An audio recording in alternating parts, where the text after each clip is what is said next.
Mtu kwa mfano na ajiri dada wa kumsaidia kazi. Ana mtoto mdogo hapo mmoja. Alafu dada huyo anamwambia mlipe shilingi 10,000 na huyo mdada akakubali. Wewe hujajiuliza kwamba tayari hapo umeingia mkenge. Ni mtu asiyejua thamani yake.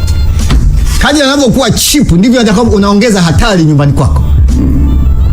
Mtu anayejua thamani yake cannot be cheap like that. Hakuna. Kadri unavyoona mtu amekuwa cheap kwenye kazi ngumu, ndivyo unavyojua hajui value, anakupoteza. Sababu wewe mwenyewe umeishindwa hiyo kazi, mpaka unamuita mtu afu anakupa 20,000 kila mwisho wa mwezi. Nadhani mamlaka zichukue hatua tu ya kuelimisha watu kwenye public training centers, ustawi wa jamii, wawe na vituo bure. Yeyote anataka kufanya kazi za ndani kwenye nyumba ya mtu apate mafunzo. Na yatolewe bure, sio ada. Kuna mtu alishauri akasema, nadhani tunahitaji mfumo wa kuwa na wamama wa kazi majumbani badala ya wadada wa kazi, kwa sababu wadada tunakaa na watoto, yani mtoto anakaa na mtoto alafu mzazi hayupo. Kwa hiyo watoto wengi wanalelewa na watoto kwenye ule umri sensitive. Ndio. Ni moja ya culture ambayo inachangia kwenye hiki tunachokizungumza moja kwa moja. Kuna solutions nyingine ambazo unaziona? Yani cha kwanza katika haya yote ni elimu. Kwa sababu tukiacha tu tutapata watoto wa ajabu. Hao watoto wa ajabu watakuja kuwa watu wazima wa ajabu, watashika madaraka, tutashuhudia maajabu. Hivi mwanaume anayefurahia kusaidiwa kile anachokiweza ameshapoteza sifa ya wanaume.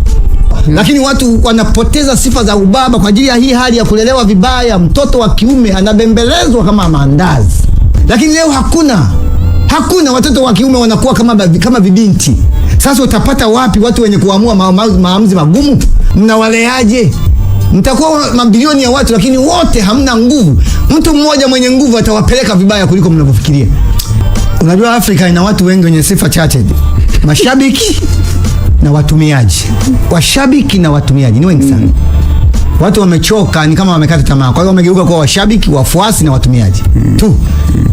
Sasa jamii kisha kuwa na watu wengi wa namna hiyo ni issue hata kuiongoza hata kwa kazi. Lazima kuwe na critical mind. Akili tunduizi hatuzaliwi nazo, ni huruka, ni tendency ambazo tunatakiwa kuzidevelop ndani. Ndio maana hakuna mtoto ambaye sio mtundu. Hizi akili tunduizi hazitokei tu by mistake, tunatengeneza wenyewe. Sasa tunatengenezaje? Kama malezi ndio tunalea tu kwa kuangalia kwenye mitandao unafanya. Unanielewa? Bila kujiuliza kwa nini. Jiulize kwa nini una miguu miwili? Kwa nini mikono inaenda hivi? Kwa nini una masikio? Kwa nini una kichwa kiko juu kiko chini?